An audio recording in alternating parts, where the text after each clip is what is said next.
Leave Canada before 2026 and before it's too late. Today we're going to be touching on some of Canada's biggest challenges. I'm here joined by Aaron. He's a citizen of Canada and also a Nomad Elite client. And today Aaron is going to explain to us what he has seen recently in Canada and how you can escape Canada or what people should do to get out of this mess. If you can please tell us, Aaron, what's like the biggest challenge your country is in right now? Yeah, well, I would say the biggest challenge right now in Canada is cost of living. Yeah, it's becoming increasingly difficult for Canadians, everyday Canadians, I think, to make it through their day-to-day, their week-to-week, their month-to-month financially. We've seen a unprecedented amount of immigration in recent years, and as a country that has historically a big government component in our lives, government services, whether that's healthcare, education, all of that, those systems are being taxed beyond basically their ability to support the population. So I think what we're finding as a Canadian citizen, and when I talk to friends, when I talk to family and other people, what we're seeing is, people are just finding it harder and harder to get by. There's increased pressure and demand on the resources that we have. We pay a lot in taxes, relatively speaking. And I think it's one thing when you're getting a certain quality of life for the taxes that you're paying. And I would say that the country I grew up in, while still being a relatively higher tax jurisdiction, I feel like the quality of life, the quality of education, the quality of healthcare was quite good. And I think what we're all seeing now is a decrease in that standard. And therefore, there are many people, myself included, who are looking around now and wondering what to do. And not everybody's in the same situation. For me personally, I'm fortunate enough that I think I have the ability to start to look to expand beyond the borders of Canada, that's how I came to meet you and come down here to Paraguay. Yeah, but that's essentially, I think, what's going on right now is you have people struggling in day-to-day just to get by. And the Canadian dream, so to speak, that I think many people took for granted or thought of as being just the norm, we're realizing is a lot further away than I think many of us would like to be the case. Now let's talk about immigration inflow and statistics. Now you have told me now before, you have showed me a statistic that's shocking. In recent years, Canada has received more immigration than over the past 30 years, right? I think that's a very accurate statement to make. What are you seeing locally in British Columbia? You live just outside Vancouver, I believe. What are you seeing there, and how are demographics shifting, or how have demographics been shifting in recent years? Yeah, well, Canada, again, country I grew up in and was born into, it's a country of immigrants. We kind of all have that story at some point of people coming from elsewhere, right the way back from the very first peoples who crossed the Bering Strait. I mean, everyone comes from somewhere else. In recent years, I think what we are witnessing is an unprecedented amount of new Canadians, people coming into the country, and it appears to be a, lack of screening for assimilation ability. So I think what you're seeing in certain areas, and increasingly as this spreads, is sort of more of a balkanization.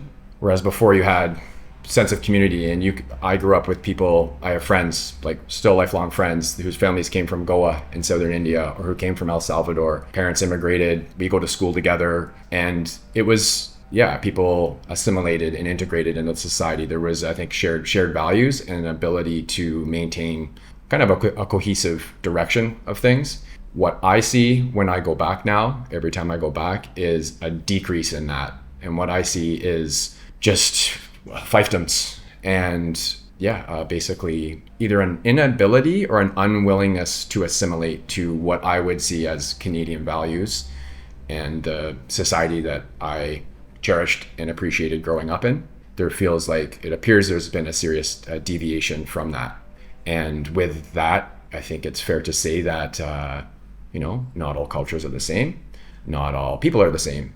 And with that, you've got new realities on the ground. So depending where you're at, you asked me specifically, I'm based in Victoria, BC, which is the provincial capital of British Columbia. It's not the largest city, but it's the administrative center.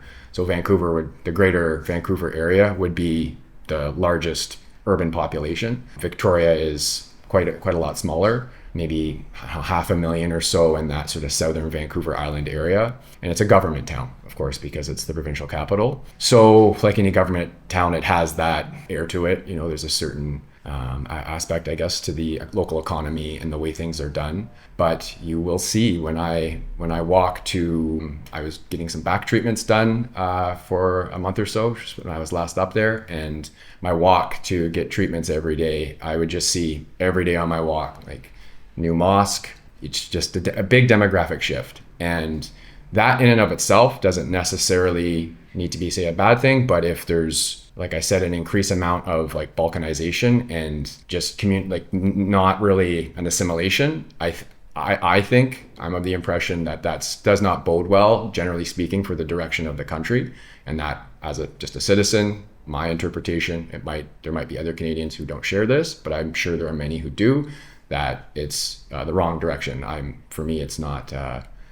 I'm not very enthusiastic of the prospect of having more balkanization, I guess, of the country. So if you go to places like in Vancouver, I mean, there's Richmond is a known area where there's entire neighborhoods where Canada, as an officially bilingual country, where on any federal document you have French and English. I mean, there's neighborhoods in Richmond that you won't see any signs in any of the two official languages, right? Wow.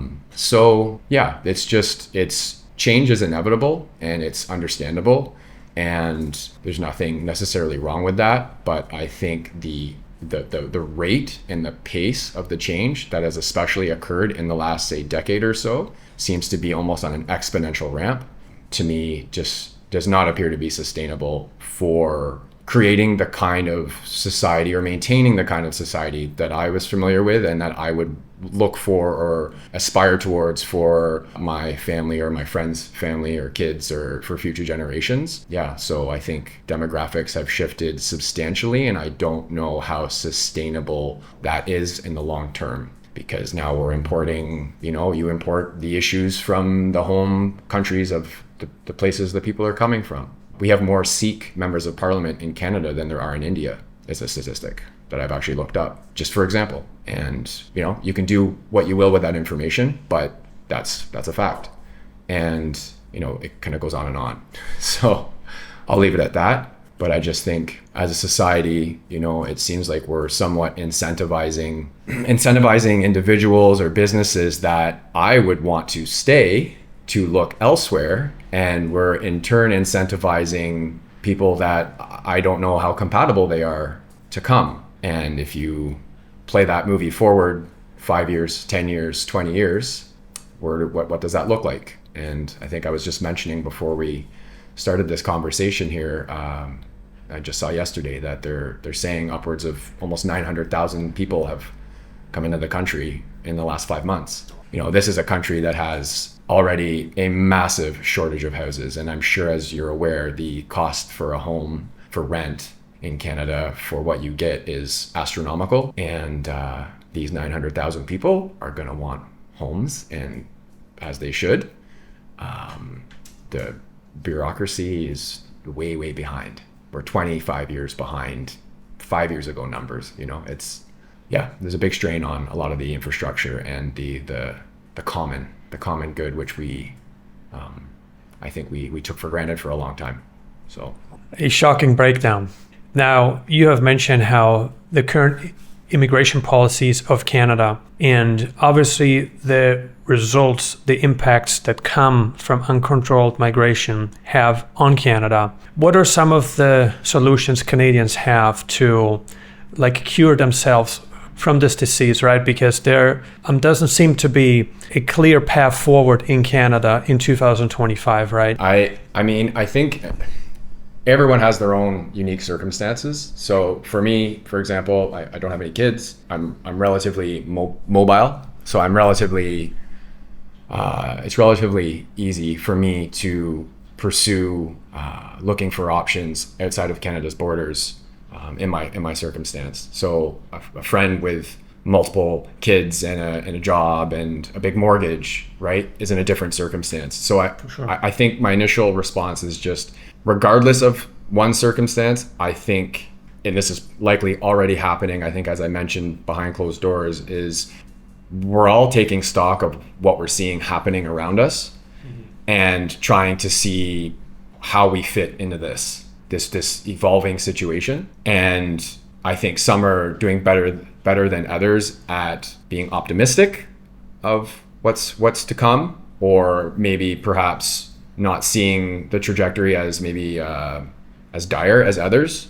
But I think regardless of where you kind of sit on that spectrum, I think it would be prudent for anybody and any of my friends that I talk to in my small circle, I certainly suggest to look at your options. And I think it's easy, regardless of where you are in the world, to live in your own bubble, right? We're all the star of our own movie, right? So it's easy to be concentrated in what you know, and that's fair. So for my fellow countrymen and women, I think for those that maybe don't realize what might lie beyond the borders, I think it's worth to at very least start the process of entertaining what that might look like, even if that's not necessarily going to be their move, because I suspect there's a lot more people as we progress with, especially people being able to earn incomes online and whatnot, where mobility is it's not, the factory job of 40 years ago or 60 years ago, right? So my recommendation, just as a Canadian, like anyone else trying to find their way, would be to take stock of what you see going around. Are you happy with it? Yes or no? If the answer is not so much, what can you do to help change it at home? Which is also an option. Like I'm all for that, doing what you can, but there's some pretty powerful momentum that can seem fairly overwhelming, I think, to the average individual. And if you look at that, and while trying to help at home, I think also trying to look at your reality and preparing yourself for what you might see coming. And I can speak to my personal circumstance. That's what I'm trying to do. That's how I met you. That's why I'm here in Paraguay. This felt like a suitable, logical extension of my search and my journey beyond the borders of Canada. Canada is still home. My mom is there, my friends are there, my family's there. I don't want to give up on Canada. It will always be home. It will always be home. I love my country, but I also am very concerned with what I see, the trajectory that I see. And as much as I vote when I can, and I have I'm trying to do what I can, my civic duties when I'm back home. I'm also trying to prepare accordingly for myself. Yeah, exactly. So that's my answer. No, that's great. What you've pointed out about being a single Canadian here in Paraguay, I see how that resonates, because a lot of our clients are single, but increasingly more families are moving down to South America, including Uruguay, Paraguay. The number one reason that your fellow countrymen have pointed out why they are more inclined to leave Canada now than they were like 10 years ago is because of the rising cost of living, that becoming more of a burden than before.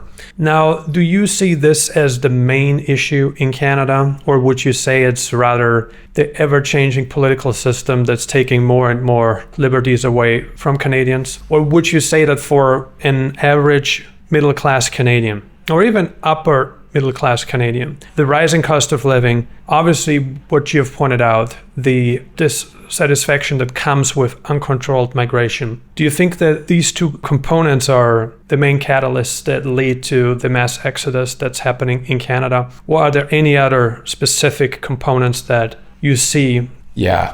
So I think essentially, yes, I would say those are the two main things. I think when you talk to anybody, regardless of where they are on the socioeconomic hierarchy, it's cost of living. That's the number one thing for sure. I think as move up that scale, especially in a country like Canada with progressive taxation, I think, and if you have a business, I think the taxation aspect of things increasingly becomes part of the scenario, where people take a look around, they look at how much they're being taxed on their taxes,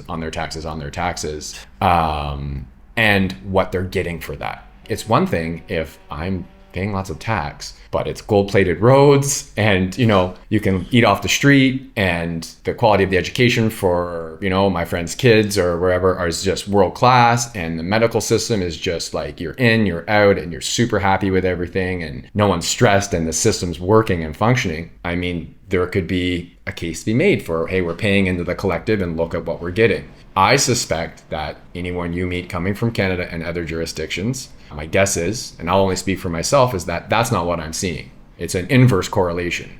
We are being taxed. The government is scrambling, looking ever more for ways to tax us, and what we're getting feels like less. And in fact, we're supporting, like their taxes are supporting many things that for me personally, I totally disagree with. I'm not going to agree with everything. I get that. But it seems to be most of the things I can't even understand what's like how I'm funding this. So to your question, I do think that the cost of living for people, the ability to find a home that you can afford, groceries. I mean, I don't even need to remind you that, like, for example, I've been here now for a week, and my friends are probably sick of it, but I've sent a few photos of the tomahawk steaks I've been buying here. Like, I've nearly overdosed on the amazing meat here. Incredibly inexpensive, right?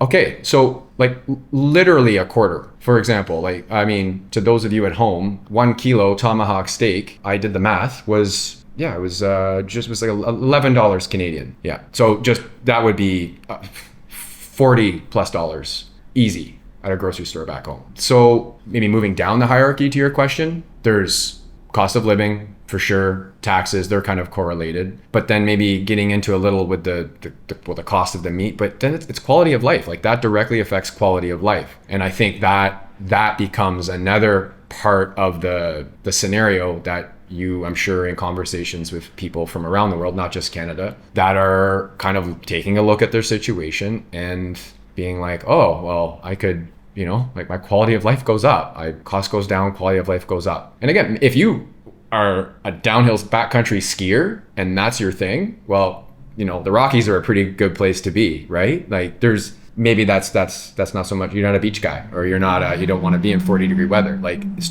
maybe not for everybody, but in general, like, quality of life can be pretty amazing outside of Canada's borders, especially if you're able to earn your money in your home currency. There's an arbitrage there, which people are obviously increasingly becoming aware of. So yeah, try to answer your question. I would say the main thing, cost of living, quality of life. To be in a country like Paraguay, where I guess we consider that a developing country still. Is that how we would describe Paraguay? Like, how would you describe that? I would say the metro of Asunción, it depends. There are certain neighborhoods here that are fully developed. Yeah. But I would say everything that's urban or like countryside is definitely developing. Sure. So in that state, I mean, I'm downtown Victoria. I just did a fun balcony project, did some planters for my mom before I left. Just quite a lot of fun. But I would have to walk to the local hardware store, right? To get, I forgot some screws, or I need to get a fitting. I walk through like a zombie apocalypse. I mean, I can show you. I haven't shown you yet. I'm happy to share. Like, I've taken a little video as I've walked through, and this is not to demean the people that are in this situation, because this is abhorrent. This is terrible. But for anyone who hasn't been in the streets of like North America, particularly the Pacific Northwest, I mean, there's other places as well. It's spread, but it looks like there's certain sections. It looks like a zombie apocalypse. You've got people, men and women of this doesn't discriminate on gender or age, like basically slowly dying on the streets. I was raised in a country where, like I said, I have a good friend of mine raising his sons, and they're on a small island outside of Victoria. And he's told me, I try to instill these values in my boys, you help people in need. And when he takes the boys off island to go to the big city, and he has to try to explain to them, like when they see someone who needs help, that there's actually thousands of them within a 1-block radius, they can't help everybody, or it might actually be dangerous to help these people. That's become the new norm. And I don't accept that. I think it's completely unacceptable. And I know I'm not alone with that. I'm not claiming I have the answers, but just to maybe bring back to the quality of life aspect of my answer and my thought process, is that you realize when I travel and I'm in places in the world that you could look on paper and say the per capita income is much less. These people, maybe they don't have as much money. I don't see that. I see poor people in Lima. I don't see Zombieville. I'm sure there are people here that, don't make as nearly as much money as someone who even in Canada might be struggling to get by. But there's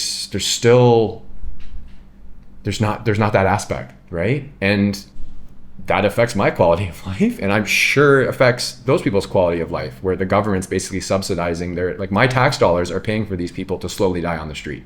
I'm not a fan of that policy. It's one of many things I'm not a fan of, and I know I'm not alone. Yeah, I've been fortunate enough to have the opportunity. I recognize that I have had the opportunity to explore around a little more than others, and I recognize that. I appreciate it. But part of that is I think I was mentioning earlier, is like travel and anything. It gives you perspective, and nowhere's perfect. Paraguay's not perfect, but there's a lot of great things to it. Right. And I think this is what you're going to find.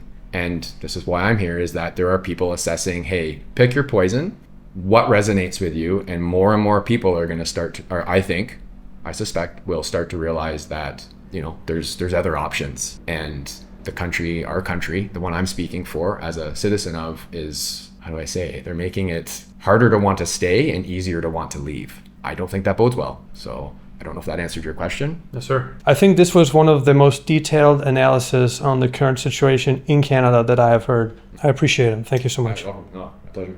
We see you guys in the next video.